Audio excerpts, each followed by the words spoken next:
Hello everyone, Mr. Flamingo here, and welcome to a video game review. This one is sponsored, okay? But just to be clear, I'm pretty sure I'm not the only one who got an email from Blue Sunset Games to review their newest game.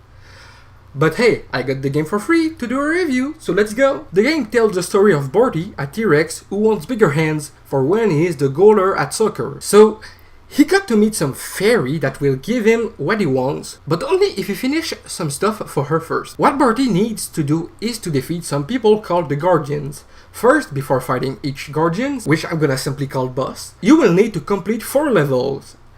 Yes, there is more than 4 levels in the game.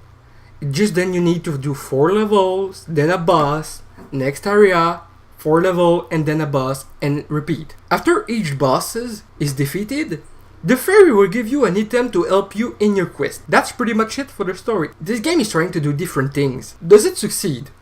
Sometimes yes, and other times a little bit less. First, the game is a platformer that is very similar to the Crash Bandicoot series in many ways. They both have checkpoint boxes, this time called safe or safe zones, and they both have unmovable camera.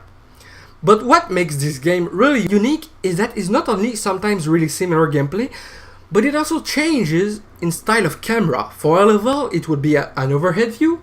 Other times, it would be a 2.5D style of game, and also a level which uses a shell shading filter to change the graphics and plays like an old school game from, let's say, a 16-bit classic game console, which is cool. At first, when I got the email, I was kind of skeptical, to be honest. Then I went to the Steam page for the game, take a look at the images, and I was like, okay, so I got the Steam key from Blue Sunset and start playing the game while recording my gameplay. And I need to say this, the game is way better than what I expected at first. I really thought at first it was gonna be shit. And I was happily surprised when I started to get into the game and realized it is actually decent. Does the game has problems? Yes. Mainly some parts have camera issues when I can't see shit because the camera is blocked inside kind of a fucking wall. Otherwise, the issue is that some level needs to get played again later if you absolutely want every item that you can't get on the first playthrough, since you get them later in the game. Other than that, it is decent.